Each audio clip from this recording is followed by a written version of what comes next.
whose constitution? Made under what tradition? People are tired. They are tired because we know that the ballot does not deliver.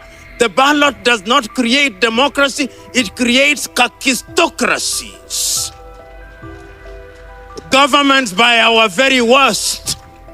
That is why out of 54 African countries, 40 of them, every election cycle, they print ballots outside of the continent of Africa. Africa has two paths now. Either we follow Burkina Faso, or we follow each other to the grave.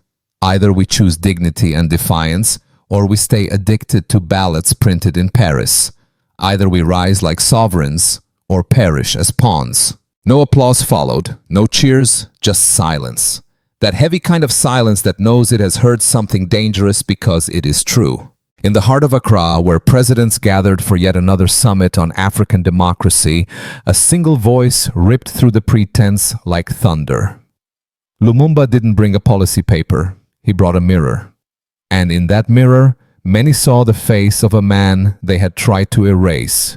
A man the West cannot bribe, cannot buy, and cannot bend. His name is Ibrahim Traoré. And whether you love him or fear him, one thing is clear. The world cannot ignore him. If you believe Africa deserves to choose its own path, not one written in French ink, hit like, comment below, and subscribe to Spirit of Africa, because this story is just beginning. It was July 2025 at the West African Democracy and Development Summit in Accra. The stage was polished, the flags perfectly aligned, and the program titled with usual elegance, Redefining Democratic Partnerships.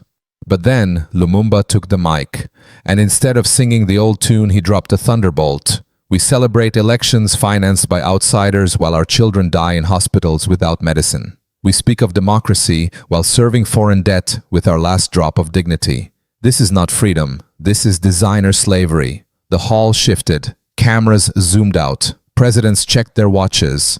But outside those walls, something else was shifting. Because across the continent, in the dusty streets of Kaya, in the mining towns of Kédougou, and even in the refugee camps of Dadaab, the name Traoré had become more than a name. It had become a warning, and perhaps a blueprint. So what happens when the man they call dangerous becomes the model they fear most? They tried ignoring him, then they tried mocking him. When that failed, they called him dangerous.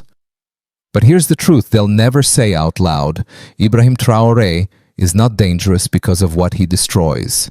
He is dangerous because of what he builds. He didn't rise from the ballot box. He rose from the trenches. He did not attend the cocktail parties of Paris or the investor conferences in Davos. He was forged in the red clay of Burkina Faso, among farmers, among orphans, among soldiers who buried brothers in unmarked graves. And this is what terrifies them. Traoré does not owe them anything. He has no loans to repay, no handshakes to honor, no offshore bank accounts waiting in Switzerland. He doesn't speak their political language, and he doesn't wait for permission to lead. So when the IMF sends advisors, he sends them home. When the EU offers aid tied to lectures, he shuts the door. And when ECOWAS threatens sanctions, he laughs and builds his own alliance instead. Traoré is not just a man, he is a refusal to kneel, a refusal to beg, a refusal to pretend that freedom must come with foreign signatures. And for the architects of the old order, this is unforgivable, because the system was never designed for men like him to exist. The system prefers leaders who smile at cameras and sign what they're told. Leaders who quote democracy but act like clients. Leaders who wear suits tailored in Paris and fly first class to meetings where their nations are spoken about like commodities. But Traoré, he shows up in combat boots and refuses the script. He speaks not in diplomacy, but in declarations.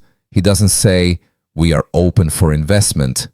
He says, "We will own our gold." He doesn't say, "We respect international norms." He says, "We will plant cassava where you once planted mines." He doesn't say, "We'll review your terms." He says, "We'll rewrite the terms and we'll do it without you." And in doing so, he has become something far more dangerous than a populist or a nationalist. He has become contagious. Because across Africa, young people are watching and asking, if Traoré can do it, why can't we? This is the fear echoing through boardrooms in Brussels and embassies in Accra, the fear that their carefully managed illusions of democracy, of partnership, of dependency are unraveling in real time, not with riots, not with coups, but with ideas. Ideas that say Africa can govern itself. Ideas that say we don't need permission to be sovereign. Ideas that say maybe the problem was never the people, but the puppets pretending to lead them. And let us be honest, this is not just about Burkina Faso. This is about the collapse of control. Traore's model is not built for export. It's built for replication. It doesn't require billion-dollar budgets. It doesn't need foreign consultants. It only needs courage and the belief that dignity matters more than debt. So the attacks begin. They label him authoritarian. They spread stories about his past. They whisper fears of instability as if slavery, coups, and debt traps weren't already instability made permanent. But the people are not fooled. Because for the first time in decades, a leader walks among them without a convoy, eats among them without cameras, dies with them if necessary without hesitation. And when that kind of leadership emerges, they panic. Because it can't be bought, it can't be silenced, it can't be redirected through backdoor channels, and most of all, it makes the other leaders look small.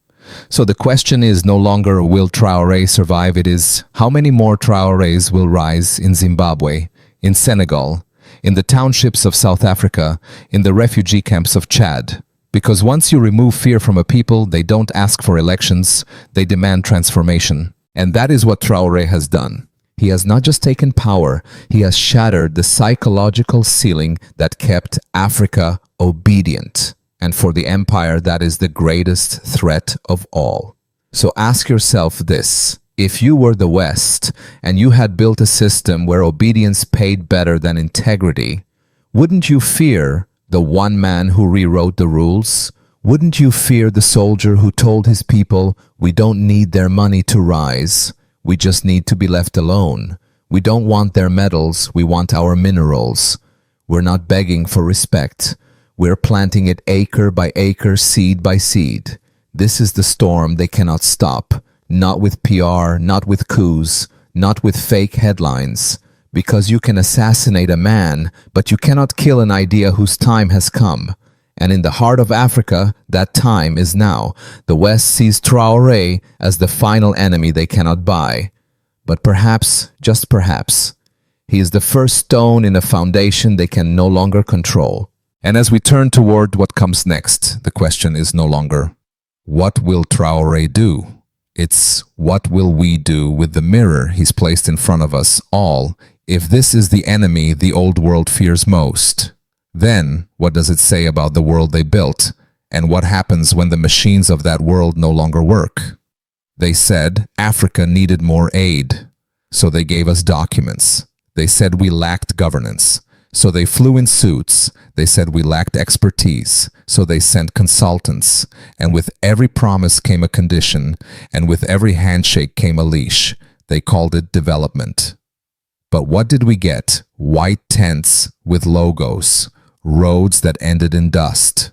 Solar panels that never worked after the photo shoot. Policies written in English translated into silence, and presidents who read speeches they didn't write, signed budgets they didn't control, and shook hands with men they secretly feared. This is the machine they built, not a machine of industry, not a machine of justice, but a machine of distraction. A system so complex, so entangled, that no African child could ever touch the gears unless they were trained abroad, certified by foreign degrees, and fluent in the language of debt. And while we debated policies, they drilled our oil. While we filled out forms, they flew out gold. While we conducted elections, they conducted extraction. This is not partnership, this is performance, a theater of progress, with actors selected by donors, with scripts approved in Brussels, and with audiences forced to clap because their survival depends on it. And in this theater, Traoré refused the role. He didn't just exit the stage, he burned the script. He looked at the machines and asked the one question no one dared. What have they built here that we could not build ourselves? Did the IMF grow our cassava?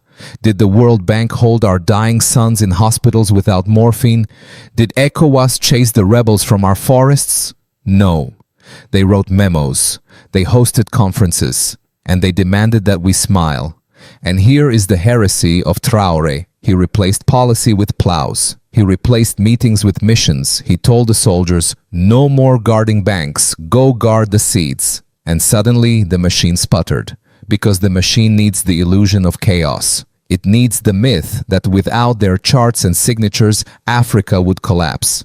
But Burkina Faso did not collapse. It began to rise, not through GDP, not through stock markets, but through something deeper: ownership. Children learning under mango trees, not under foreign flags. Fighters digging wells instead of graves. Women running cooperatives, not begging for microloans. Villages powered not by aid, but by belief. And the West watched in horror. Because the machine depends on dependency. If one nation proves that the cycle can be broken, then what justifies the entire apparatus? Why have 54 embassies? Why employ thousands of Africa experts? Why hold billion-dollar conferences on hunger if a captain with no PhD could feed his people? So they launched the usual weapons: reports, sanctions, warnings, whispers that Traoré was a threat to regional stability, that his methods were unsustainable, that his vision was populist. But the truth is simpler. They're not afraid he'll fail. They're afraid he'll succeed without them. Because if that happens, then every African president who still plays by the old rules is suddenly exposed. Exposed as either a prisoner or a partner. And that is the crisis they face now. Burkina Faso has not built a utopia, but it has built a mirror. And that mirror is reflecting every lie ever told about Africa's lack of capacity. So let's ask the question again. What have their machines actually built? Not dams, but debt. Not schools, but dependency. Not unity, but borders. And it is here in the dust of broken promises that something radical is growing. Not revolution, but resurrection. The resurrection of belief, of self-determination, of a politics not based on paperwork, but on protection. And so the tractors roll, not from Europe, but from within, built with scraps powered by courage, and in every field they till the machine loses ground. Because the soil remembers, it remembers who bled for it, it remembers who fed it, and it will never forget the hands that chose to plant instead of profit. This is what they fear most, not the soldier, not the slogan, but the seed. Because the seed, unlike the speech, grows, and once it takes root, no machine can stop it. If Traoré's plows are disrupting the machine, what does it mean for the leaders still pretending to be pilots while flying planes built by others? And how long before their people ask, why not us? Why not now? In palaces across the continent, curtains are being drawn tighter. Meetings are held behind closed doors. Phone lines buzz in nervous repetition, because it is not Paris or Washington that feels the immediate heat of Traoré's rebellion. It is Nairobi, it is Abuja, it is Accra, it is Kigali. For decades, these leaders performed well. They kept the balance, speak Pan-Africanism on Monday, sign Western deals on Tuesday, praise sovereignty on Wednesday, receive support on Thursday. But now a mirror has been raised, and it is showing them not as they wish to be seen, but as they truly are. Because when Lumumba says, follow Burkina Faso or fall, he is not issuing a threat. He is stating a fact. Traoré has not embarrassed the West. He has embarrassed their fellow presidents. How do you explain to your people why you still take loans when Traoré just built schools without a cent from the IMF? How do you justify French military bases on your soil when Traoré kicked them out and faced the terror head-on? How do you preach democracy when Traoré is leading with transparency and sleeping in the same barracks as his soldiers? The contrast is blinding, and the people are watching. In Kenya, it's the youth who rise first. In Ghana, it's the civil servants who leak reports. In Nigeria, it's the soldiers who whisper, "We're not fighting our people, not again." The ripples have begun, and some governments are trying to bury the tide with silence. But silence cannot hide the shaking hands of power. Because here's what the public does not always see. There are presidents who fear the West, but now, for the first time, they fear something more, their own people, not because the people are violent, but because the people are awakening. Awakening to the possibility that all these years the suffering was not inevitable, that perhaps the poverty was not due to bad luck, but bad deals, that maybe the enemy wasn't the foreigner, but the friend who kept signing behind their back. And this realization is lethal to regimes built on borrowed legitimacy. In the ministries, technocrats are beginning to question, why are we still importing rice we can grow? Why are we still sending soldiers to protect mines we don't own? Why are we still paying debt on hospitals that were never finished? These are not just questions. They are cracks. Cracks in the polished image of African governance built for foreign applause. Cracks in the myth that it's complicated. Cracks in the mask of leaders who were never afraid to disappoint their people, but always afraid to offend the West. And behind these cracks, fear takes root. Not of revolution, but of exposure. Because if the youth connect the dots, if the farmers compare the harvests, if the soldiers start choosing the people over the palace, then power shifts. Not overnight, not with a coup, but with a choice.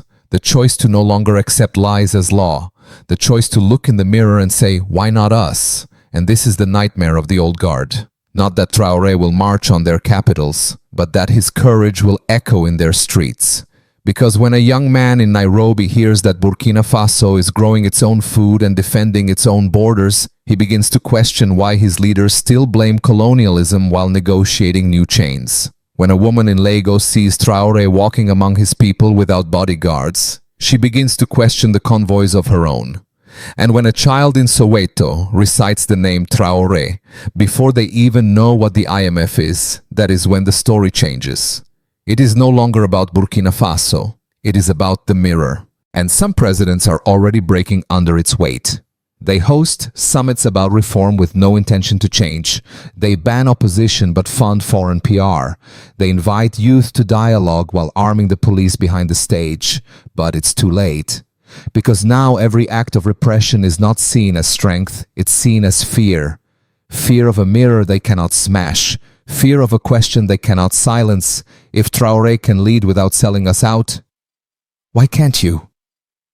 This is the reckoning, not through guns but through comparison.